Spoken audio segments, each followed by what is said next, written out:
এই মাসে ঐশীর ব্লাড দেওয়াতেও মানে এমন এমন সিচুয়েশনের সঙ্গে আমাদেরকে পড়তে হয়েছে, সেটা মানে বলার কোনো ভাষা নেই।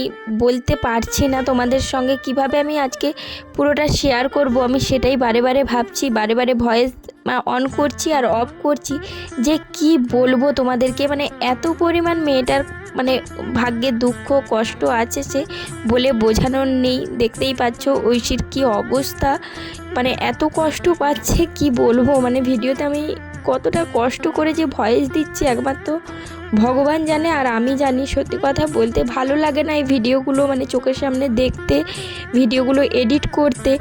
তবুও কিছু করার নেই, মানে বাধ্য হয়ে যে যদি কিছু করতে পারি মেয়েটার জন্য এখান থেকে, সেই আশাতেই আমার এই ভিডিওগুলো করা। তাছাড়া আর কিচ্ছু নয়, কোনো কিছুর আশাই নয়।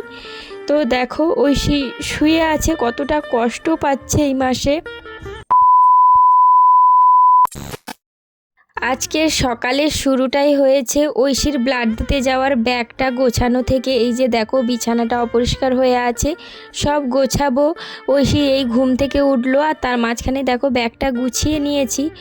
অন্য মানে 5টা দিনের মতো আজকের সকালটা কিন্তু আমার কাছে একদমই আলাদা। প্রতিদিনের মতো সব কিছুই হচ্ছে, কিন্তু আমি যেন চোখে কিছু দেখতে পাচ্ছি না, শুধু ঐশীকে রক্ত দেওয়া ছাড়া। তো এদিকে দেখো সব মানে কিছু করে বেরিয়ে গেছি, ঐশীকে একটু খাবার খাইয়ে আমরা বেরিয়ে গেছি। এই যে দেখো ঐশী ওর বাবার কাছে বসে আছে। তো আমরা এখন যাচ্ছি মেদিনীপুর হসপিটাল। তো ঐশীকে ব্লাড দেওয়া হবে। ওর মানে কি বলবো, ও বলছে আমি যাব না। আমি বলছি ঠিক আছে তোকে যেতে হবে না। তখন এত খুশি, এত সুন্দর করে হাসছে, বলছে তাহলে আমি যাব না, তুমি চলে যাও, আমাকে আবার এইভাবে বলছে। তো এইদিকে দেখো প্রতিবারের মতো আমরা যখনই মেদিনীপুর যাই আমাদের মানে গাড়িটাকে প্রত্যেকবারে মানে এখানে এই ধর্মার কাছে প্রত্যেকটা গাড়িকে এরকম দাঁড় করিয়ে এত হ্যারাস করে, সে বলার কিছু নেই। তো ঐশীর বাবা লাস্টে রেগে গিয়ে বলছে যে আমার মেয়েকে আমি ব্লাড দিতে নিয়ে যাব, এইভাবে আপনারা দাঁড় করিয়ে রেখে দিয়েছেন। মানে একটা মেশিনের নাম্বার দিয়ে বার করতে ওদের আধ ঘন্টা সময় লাগছে। মানে কীরকম পরিষেবা তাহলে ভাবো। তো যাই হোক, ওখান থেকে বেরিয়ে এসে আমরা এখানে হসপিটালে এখানে এমার্জেন্সিতে ঐশীর বাবা ফর্ম ফিল আপ করছে আর ঐশী দেখো এখানে বসে আছে। এর আগের মাসে এসে ঐশী আমার ফোনটা এখানে এমার্জেন্সিতে ফেলে দিয়েছিল, সেটাই আমাকে বলছে যে মা আগেরবারে আমি তোমার ফোনটা ফেলে দিয়েছিলাম না, তুমি আমাকে বকেছিলে, তো এইসব বলছে। আর ওইদিকে দেখো ঐশী গেছে ওর বাবার কাছে, ওখানে দাঁড়িয়ে আছে আর আমি বিছানাটা পরিষ্কার করে নিজের ঘরের বিছানার চাদর বালিশের ওয়ার সব কিছু মানে সুন্দর করে পেতে রেডি করে দিয়েছি। আর ওদের চাদরটার উপরে আমার ব্যাগটা রেখেছি। তো এগুলো আমাদেরকে ইউজ করতে দেয়, এবারে আমি ইউজ করি না। যাই হোক ঘর থেকে সব নিয়ে আসি, তোমরা দেখো। আর তোমাদেরকে দেখিয়েছি আমি বহুবার যে ঐশীর জন্য প্রচুর পরিমাণে কাঁথা, প্যাম্পাস, তারপরে বিছানার চাদর, গায়ে দেওয়ার পাতার সব কিছু আমি নিয়ে আসি। তো এখন ঐশীর বাবা টাকাটা বার করছে ব্লাড আনতে যাওয়ার জন্য, আমার ব্যাগেই ছিল। তো যাই হোক ঐশীর এবারে ব্লাডটা কখন আসে সেটাই এবারে ওর চ্যানেল মানে করবে সব কিছু। তো দাদাটা এসেছিলো বলে টাকাটা আগে দেওয়া করালাম আমি তখন ঐশী কাঁদলে আমি আবার দিতে পারবো না। তো যাই হোক ঐশীর চ্যানেল হয়ে গেছে, তারপরে ওকে মুড়ি খাওয়াচ্ছি। এখানে দেখো ঘুগনি আর ডিম সিদ্ধ দিতে বলেছিলাম, তো ঘুগনি ডিম সিদ্ধ মুড়ি দিয়েছে আর ঐশীকে মুড়ি খাওয়াচ্ছি। আর এইদিকে দেখো হাতে চ্যানেল হয়ে গেছে, ঠাকুরের ইচ্ছায় একবারেই হয়ে গেছে, কিন্তু তারপর জানি না কিভাবে ব্লাড যাবে কি হবে। তো ঐশীকে এইদিকে দেখো ঘুম পাড়িয়ে দিয়েছি, মানে ওর ঘুম ছিল। আমি বললাম তাহলে তুমি ঘুমিয়ে যাও, এখন কখন ব্লাড আসবে তার তো ঠিক নেই। আর আমাকে দেখো এইভাবে মানে ধরে শুয়ে আছে আর আমি উঠতেও পারছি না কিছু না, তো সাইডও হতে পারছি না, আমি উঠলে ওর হাতে লাগবে। তো আমি বলছি আমার যাই কষ্ট হোক যাই হোক, আমি এইভাবে একদম ধারে শুয়ে আছি আর ঐশীকে বালিশ টালিশ দিয়ে সুন্দর করে রেখেছি যাতে ও যতক্ষণ ঘুমোচ্ছে ঘুমোক। আর এইদিকে দেখো একটা ছোট্ট ব্ল্যাঙ্কেট এনেছি ওর ছোটোবেলার, তো সেটা ওর গায়ে দিয়ে দিচ্ছি যাতে ওর ঠান্ডা না লাগে। আর এখানে দেখো বাচ্চাটা কেমন হাসছে ঘুমের ঘরে, ঐশী যখন ছোটোবেলায় হাসতো কাঁদতো সেই দিনগুলো মনে পড়ছে। এই যে দেখো এখানে আছে ভর্তি আছে দুটো যমজ বাচ্চা, ওদের বয়স এই 2 মাস মতো। তো প্রিম্যাচিওর হয়ে গেছে আর আইভিএফের বাচ্চা বলে মানে প্রচণ্ড ওদের ঠান্ডা লেগে যায় অসুবিধা। তো বাচ্চাটার অক্সিজেন চলছে, তো দুজনেই ভর্তি আছে। এ ভালো আছে মোটামুটি, আর দাদার মানে ছেলেটার একটু মানে ঠান্ডা লেগেছে অসুবিধা। যাই হোক ঐশী তো ওদেরকে পেয়ে খুব খুশি, ওদেরকে দেখছে, খেলছে, হাসছে, এইসব চলছে। তো এখানে দেখো ঐশীকে তো ঘুম থেকে তুলে দিয়েছি খাওয়ানোর জন্য। ব্লাড আমাকে বললো ব্লাড চলে আসবে, তার আগে ওকে আধ ঘন্টা 1 ঘন্টা আগে খাইয়ে দিতে হবে। খাওয়ানোর সঙ্গে সঙ্গে ডক্টর ব্লাড দিতে বারণ করেছে।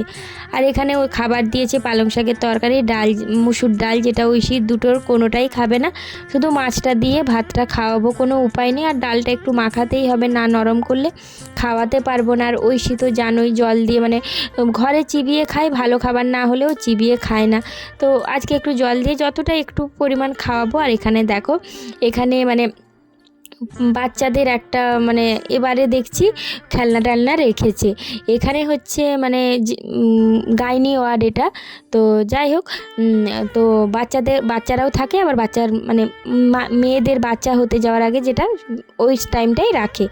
তো এখন দেখো ঐশীকে কেমন একটা লাগছে উস্কো খুস্কো। তো আমি কি করলাম, ঐশীকে একটুকু আমি ক্রিম মাখিয়ে দিচ্ছি। আর ঐশী বলছে আমার পেটু দেখা যাচ্ছে, বন্ধুরা সব দেখে নেবে, এরকম একটু আগে আমাকে বলছিল, এই যে দেখো।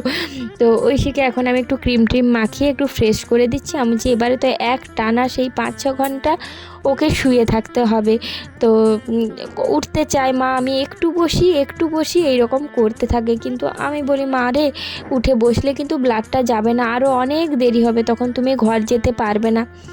এই বয়সে এত বুঝে গেছে, মানে এই দিকে এত বুঝেছে, সেই জন্য বাকি কোনো কিছু আর ওকে আমি বোঝাতে পারি না। কি বলবো, এত বোঝাই, এত করি, কেন জানি না, হয়তো অত্যাধিক ওষুধের কারণে বা কোনো কিছু, মানে কেমন যেন হয়ে যাচ্ছে।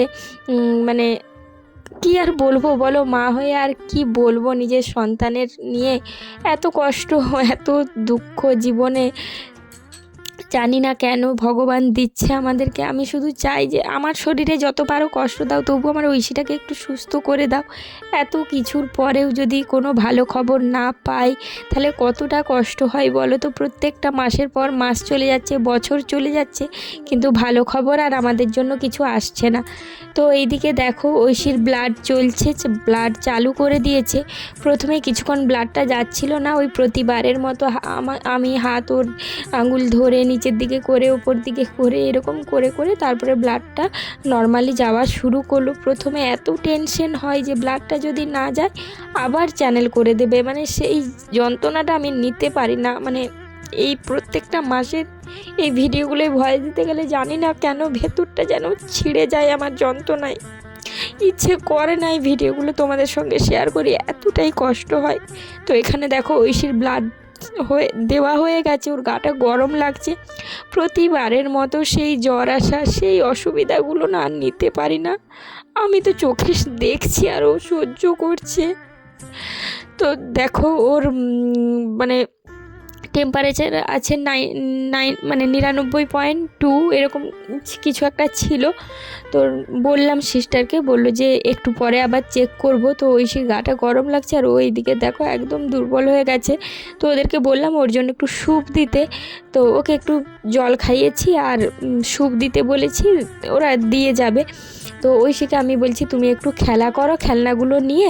তো ওর কোনো কিছুই ভালো লাগছে না, ওকে হাসানোর চেষ্টা করছি, কত কি বলছি। ও মানে ব্লাড নিয়ে মানে ওরা অসুস্থ হয়ে পড়েছে একদমই। ওর মানে আর শরীর চলছে না, কথা চলছে না, শুধু বলছে আমার বাবা এলে আমি তারপর চ্যানেল খুলবো, আমার বাবা যখন আসবে আমি তারপর চ্যানেল খুলবো, তার আগে আমি কিন্তু চ্যানেল খুলবো না। আমি বলছি ঠিক আছে, বাবা এক্ষুনি চলে আসবে, বাবাকে আমি ফোন করে দিয়েছি। তো ওর বাবাকে আমি ফোন করে দিয়েছি, ওর ব্লাড শেষ হওয়ার সঙ্গে সঙ্গে ওর বাবা বললো ঠিক আছে আমি বেরিয়ে যাচ্ছি।